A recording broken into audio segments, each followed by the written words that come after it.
저는 개인적으로 요 가격 있죠. 46,000 후반에서 47,000 가격이 중요한 분기점이지 않을까라고 해서 사실 그 카톡방이 1번 방, 2번 방, 3번 방 있어요. 1,500명씩 거의 들어가 있고 그래서 한 4,5천 분 들어가 계신데 그분들한테는 어제 관점을 슬쩍 남기긴 했거든요. 슬쩍 남기긴 했는데 그래서 여기가 좀 중요한 가격이지 않았나라고 생각을 하고 있고 그 이유는 일단 관점은 바뀐 게 없어요. 그리고 제가 오늘 그러니까 며칠 동안 댓글을 아예 안 보다가 오늘 댓글을 봤는데 이게 참 방송을 보고도 이해를 못하실 수도 있죠. 근데 이해를 못한 거가 이해를 잘못해서 그거를 제 탓을 하고 있는 걸 보면은 차라리 방송 보는 게 독이 될 텐데 라는 생각이 들어요. 뭔 말이었냐면 장기 관점은 똑같아요. 그러니까 첫 번째 관점은 똑같습니다. 그러니까 고점 찍고 오파동으로 떨어졌다 생각하고 ABC 반등이 나오는 이후에 떨어질 거라고 생각을 하는 거는 바뀐 적이 없어요. 근데 다만 바뀐 적이 없죠. 근데 다만 일반적으로 여기 382 구간에서 매물대 저항이 이렇게 많이 쌓여 있죠. 그래서 일반적으로 0.5까지 한 번에 이렇게 쭉 풀반등이 오기보다는 그러니까 모든 건 확률 싸움이거든요. 과거 차트 다 돌려보시면 한 번에 이렇게 쭉 올라가는 경우는 별로 없고 382 구간쯤에서 ABC 나와서 맞고 다시 좀 장기화돼서 떨어질 것 같다가 조정받고 다시 올라가서 0.5를 찍고 떨어진 경우가 많다고요. 이게 어쨌든 통계 싸움이라서 이 관점을 봤는데 근데 이거를 결국에는 제가 뭐라고 했냐면 382 이 구간에서 382는 무조건 간다. 그리고 382보다는 0.5 구간을 더 많이 가기 때문에 0.5를 갈 건데 다만 0.5를 가는데 한 번에 가는 게 아니라 조정받고 가지 않을까 싶어서 숏관점을 본 거였거든요. 그래서 제가 제일 중요한 현물을 계속 저는 안 판다 그리고 여러분들한테도 0.5 구간에서 팔아라 그러니까 여기서 파느니 존버하면 올라올 거다 알트들 그러니까 0.5 구간에서 팔아라고 한 거잖아요. 근데 실제로 저도 그래서 알트 하나도 안 팔았고 결과적으로 존버하다가 지금 팔고 있거든요. 알트들을 어제 팔았고 오늘도 팔았고 하고 있어요. 그래서 알트 수익도 좀 많이 났고 이따가 업비트 계좌 잔고 보여드릴 건데 거의 다 그 청산 나간 거 포함해서 그러니까 청산 나간 거래 그 상패 당한 거 마루랑 퀴즈토 포함해서 거의 다 맨징 됐거든요. 보시면 알 거예요. 근데 요렇게 관점을 보고 있었어요. 물론 선물 트레이딩 할 때는 382부터 쏟는지 0.5부터 쏟는지가 굉장히 중요한 거라고 생각을 해요. 왜냐면 여기 갭 차이가 엄청나니까 이 정도 가격 갭 차이면 레벨이 좀 높였으면 거의 청산 당하죠. 숏 잘못 쳐서 여기서 숏 잘못 쳐서 여기까지 홀딩하고 있으면 그런 가격이긴 한데 일단 큰 뷰가 뭔지부터 항상 제가 설명을 하기 때문에 단기적으로 롱이에요 숏이에요 조금 떨어져요 쏟아 이게 아니라 가장 중요한 거 차트 분석을 할 때에는 1분 후에 올라갈까 1분에 내려갈까 조금 더 멀리 5분 후에 올라갈까 5분에 내려갈까 이게 중요하기도 하지만 거시적으로 지금이 어떤 상황에 있느냐 그래서 앞으로 장기적으로 오를 거냐 장기적으로 떨어질 거냐 장기적으로 그럼 장기 분석이 됐으면 장기적으로 떨어진다고 하더라도 반등 후에 떨어질 것이냐 아니면 그냥 떨어질 것이냐 또 오른다고 하더라도 지금부터 오르냐 중기적으로 떨어진 다음에 오르냐 그리고 중기 분석이 떨어지다가 반등 후에 오르는 거면 지금 단계가 떨어질 때는 직하강 하느냐 올라갔다가 떨어졌다 올라갔다 내려가냐 이런 걸 하나하나씩 분석을 하는 거거든요. 짜맞춰서. 그래서 장기 관점을 가장 먼저 크게 생각을 하셔야 돼요. 특히 다른 분석을 하시는 거는 뭐 그렇다 치고 엘리어트 파동 이론으로 보실 때는 파동 분석을 하실 때는 장기 관점이 먼저예요. 그러니까 제가 자꾸 과거 차트 통계 이야기하는 게 엘리어트는 딱 이 구간만 해석할 수가 없어요. 이 구간만. 물론 해석할 수도 있지만 정확도가 떨어집니다. 그래서 과거 차트부터 쭉 이어져 와서 지금이 어디냐를 분석하는 게 굉장히 중요하거든요. 근데 내가 누누이 방송에서 그렇게 이야기하고 했음에도 불구하고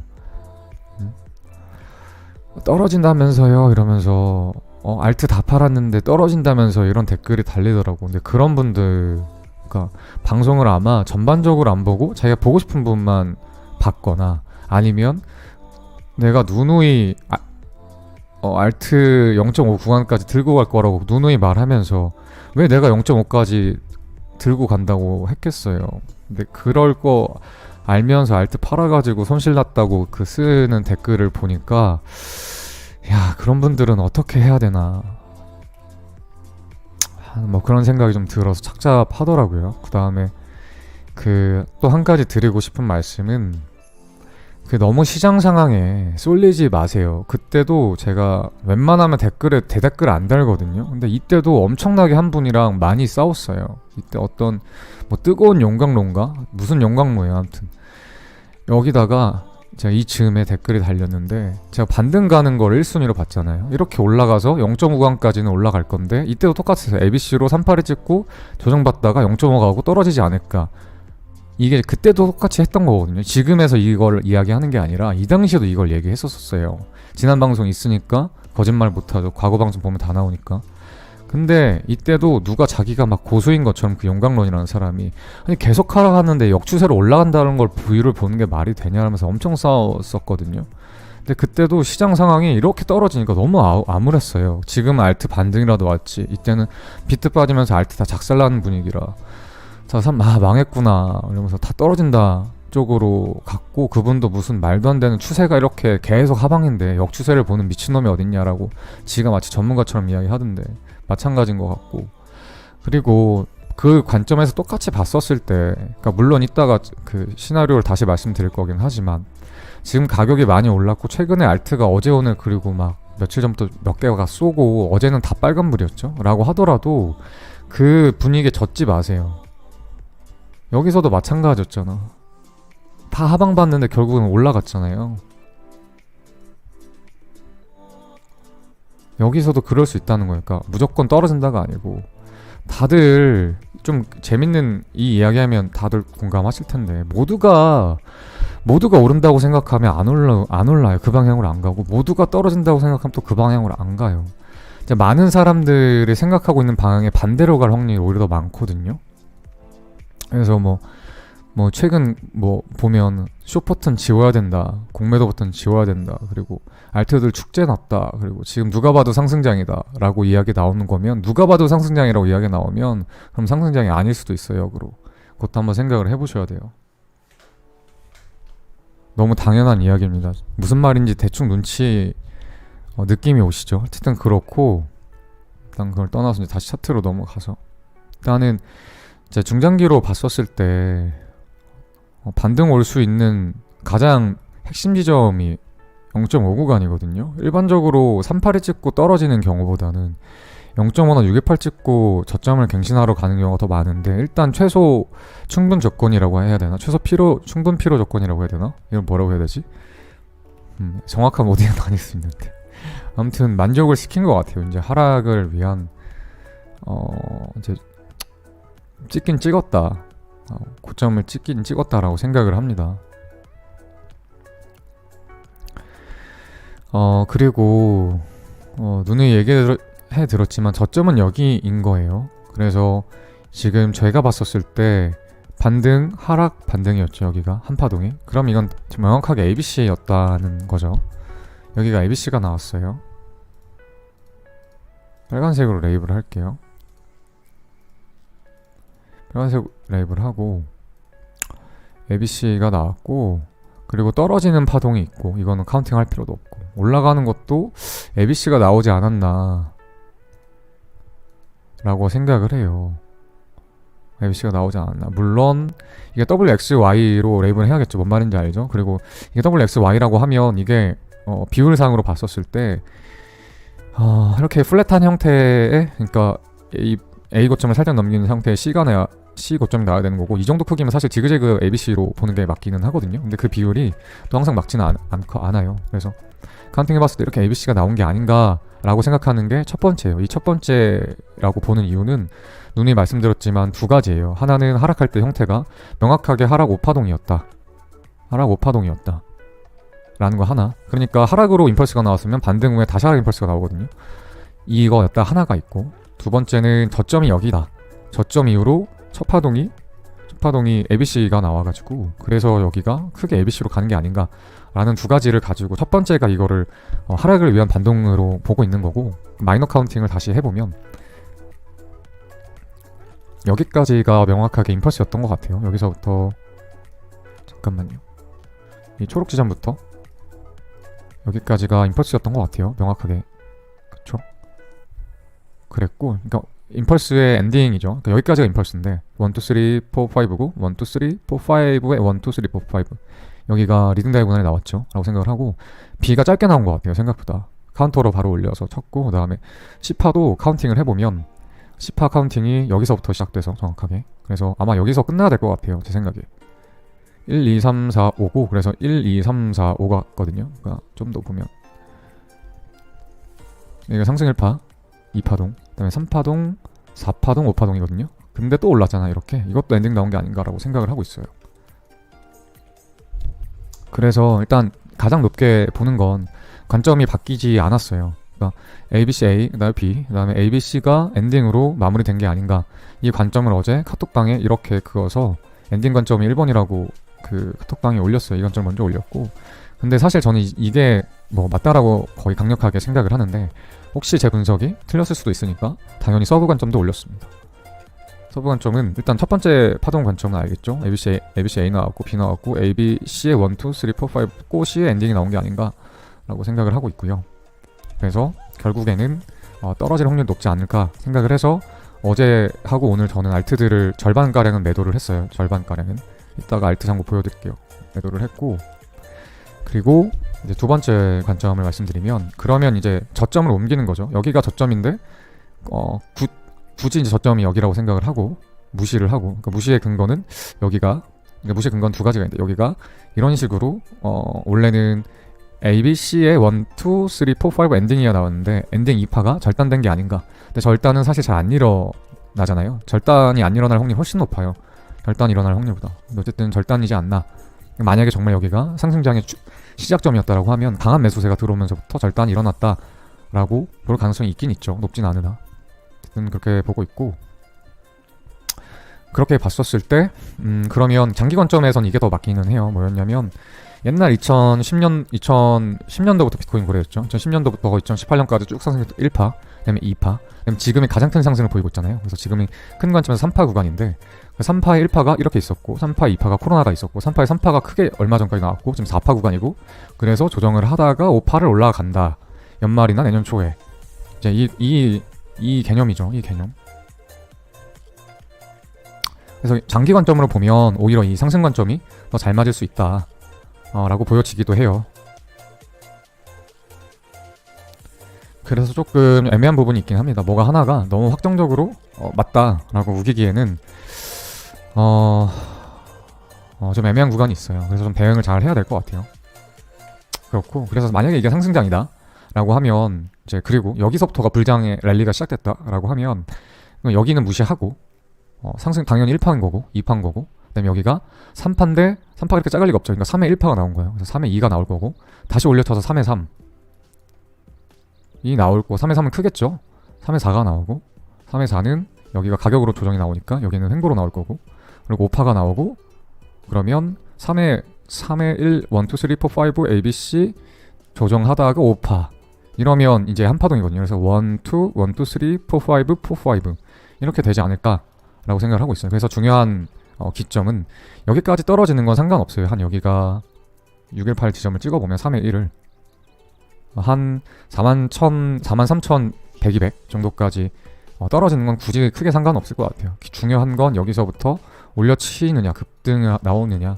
그러면 진짜 이런 관점이 3의 3이 나온다라고 하면 이거는 거의 빼박으로 불장 느낌으로 좀 보는 게 더 가능성이 높지 않나 라고 생각을 하고 있고, 그렇지 않고 이 618 기점보다 더 조정이 더 깊어진다라고 하면 3의 1파가 이렇게 많이 되돌릴 리가 없거든요. 그러니까 메이저 1파의 되돌림과 시간이 이 정도였는데 3의 1이 더 큰 경우는 별로 없어요.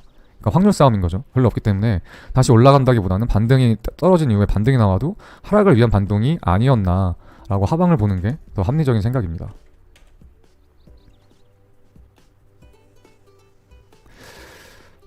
그렇고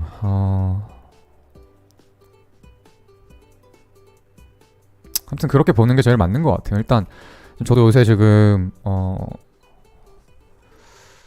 비트가, 그러니까 저는 항상 저는 트레이더잖아요. 실전 트레이딩에서 돈을 벌어야 되는 사람이라서 분석의 객관성과 확률을 가장 중요시 여겨요. 그러니까 느낌상 롱이다, 느낌상 떨어진다, 시장 분위기가 정말 좋다, 이건 저도 인지하고 있어요. 왜냐하면 해외 대형 그 IB 투자은행들에서 비트코인 관련된 투자 상품들을 계속해서 여러 열고 있고, 그다음에 헤지 펀드들도 마찬가지고 투자은행도 마찬가지고, 그다음에 그 SEC에 ETF가 신청된 것들도 꽤 많고, 그리고 관련된 그 규제안들도 미국에서 지금 이제 법안이 발의될 예정이고, 그래서 제도가 정비되고 기관들의 시장 참여가 이루어지면 큰 상승이 나올 타이밍이라고는 생각을 하긴 해요. 하긴 하는데, 뉴스 보고 시장 분위기 판단해서 트레이딩 하는 건 사실 객관성이 없거든요. 그러니까 뭐 무슨 말이냐면, 그러니까 저는 어느 한쪽에 비중을 두는 게 차라리 맞다라고 봐요. 그러니까 기술적 분석이냐, 아니면 뭐 다른 여타, 뭐 펀더멘탈을 측정한다거나, 아니면 뭐 시장 상황을 고려한다든가, 이거를 두 개를 혼종하기는 힘들다고 봐요. 예를 들어서 차트가 롱을 부르고 있고, 그 다음에 시장 상황에서는 악재들이 나오고 있고 라고 했었을 때, 그럼 나는 어떤 판단을 가져갈 것인가, 우선순위를 두기 힘들거든요. 이 반대 상황도 있을 수 있죠. 기술적 분석으로 차트를 분석했을 때는 떨어지는데 시장 상황이 굉장히 좋아 보인다, 지금 상황에 좀 해당되는 말이겠죠. 이랬었을 때 무엇을 신뢰해야 되느냐 라고 했었을 때, 사실 저는 뭐 신뢰해야 되는지는 모르겠어요. 근데 다만 제가 아는 건 그거예요. 제가 어떤 뉴스가 나올 수 있을지, 미래에 당장 내일, 먼 미래도 아니야, 당장 내일 SEC에서 어떤 뉴스가 나올지, 연준에서 어떤 뉴스가 나올지, 투자은행들에서 어떤 뉴스가 나올지 전혀 1도 예측할 수가 없어요. 저는 JP모건이 또는 골드만삭스가 어떤 태도를 보일지, 입장 변화를 바꿀지, 테슬라에서 어떤 입장을 볼지 저는 1도 예측할 수가 없거든요. 근데 기술적 분석은 내가 노력해서 되는 구간이잖아요. 그래서 어차피 두 가지를 콤비네이션 했었을 때 신뢰할 만한 결과를 못 뽑는다라고 하면, 저는 차라리 여기에다가 내가 예측할 수 있는 거에다가 하는 게 맞다라고 생각을 해서, 기술적 분석이 절대적이라는 건 아니에요. 세상의 진리라는 게 아니고, 내가 예측할 수 있는 범위가 이거밖에 없기 때문에 여기에다가 올인을 하는 겁니다. 저는 그래서 이게 합리적이라고 저는 판단을 해요.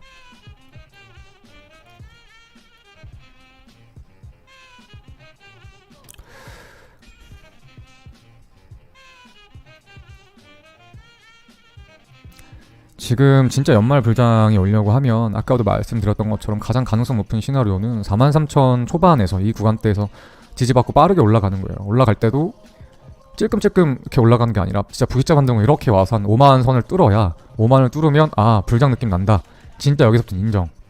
근데 여기 가격 뚫기 전까지는 이것도 남아있어요. A, B, C의 엔딩도 있거든요. 이렇게 아랫사이드 얼추 맞죠. 그래서 여기 고점 넘기는 건 크게 의미가 없고, 제가 봤을 때 한 49,000에서 59,000 이 정도, 여기가 지난번 아시겠지만 폭락이 시작된 지점이거든요. 여기가 떨어질 때 한번 지지를 받았지만 다시 떨어질 때 지지를 못 받아서 폭락의 시발점이 된 구간이 5만 달러에서 48,000달러 선 구간이에요. 그래서 여기가 중요한 라인인 거고, 보시면 아시겠죠? 여기 지지받거나 지지를 못 받으면 폭락이 나오거나, 딱 봐도 중요한 구간인 거 눈에 딱 들어오죠. 그래서 이 구간을 뚫고 올라와줘야 상승을 볼 수 있다는 거는 매물대 관점, 지지저항 관점에서 맞는 이야기인 거고, 일리어트 파동 관점에서도 48,000에서 5만을 뚫어줘야 6만, 7만, 8만 이야기할 수 있다라는 게 맞는 거예요.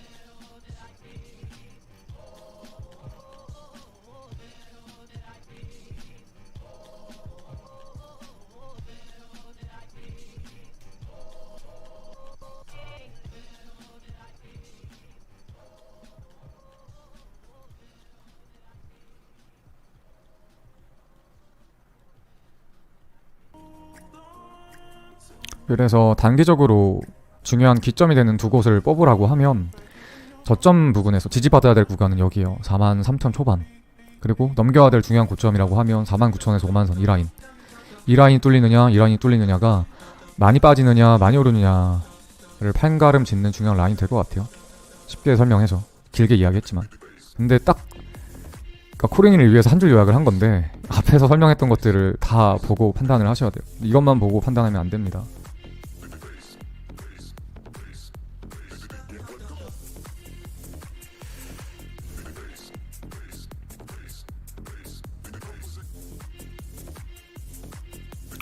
그리고 아니, 하락장이라고 판단을 하건 상승장이라고 판단을 하건 그건 본인 판단이에요. 그러니까 지금 하락론자들은 야 지금 하락 보냐, 말이 되냐, 아니 상승 보는 게 말이 되냐, 희망이라 돌리지 마라 하는 거고, 또 지금 채팅창 보니까 야 어차피 하락장 올 거라고 생각하는데 방송 뭐하러 보고 투자 뭐하러 하냐, 그냥 나가라, 이렇게 이야기하시는데, 서로 싸울 필요 없어요. 서로 의견이 다를 수 있어요. 어떻게 세상 모든 사람의 의견이 똑같습니까?